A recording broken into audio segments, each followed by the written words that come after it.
கொரிந்தியர் 9ஆம் அதிகாரம் 16வது வசனம். நற்செய்தியை அறிவிப்பது எனது கடமை என்று புனித பவுல் கூறுகிறார். பிரியமானவர்களே, நற்செய்தியை அறிவிப்பது உங்கள் பணி, என் பணி. உங்கள் கடமை, என் கடமை.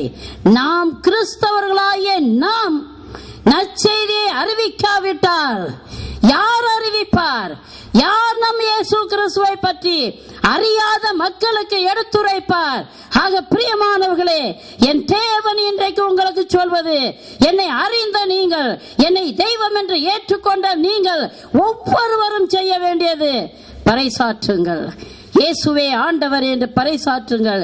இயேசுவே மீட்பர் என்று உலகத்திற்கு எடுத்துச் சொல்லுங்கள். அதற்காகத்தான் இந்த லோகத்திலே நாம் ஜீவனோடு இருக்கிறோம்.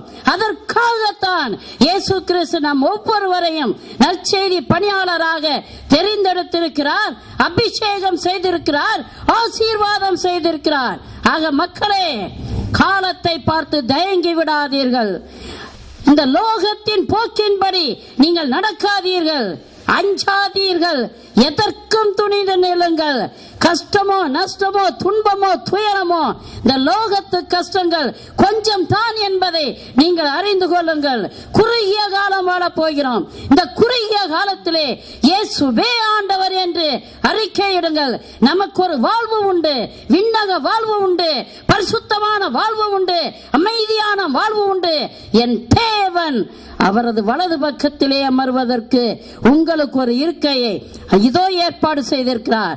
ஆக பிரியமானவர்களே, துன்பமா, துயரமா, கஷ்டமா, நஷ்டமா உங்களை ஓட ஓட ஓட துரத்துகிறார்களா? பயப்படாதீர்கள். ரத்தம் சிந்துவதற்கும் பயப்படாதீர்கள். எழுந்து நின்று இயேசுவே ஆண்டவர் என்று அறிக்கையிடுங்கள். Praise the Lord. Hallelujah. Hallelujah.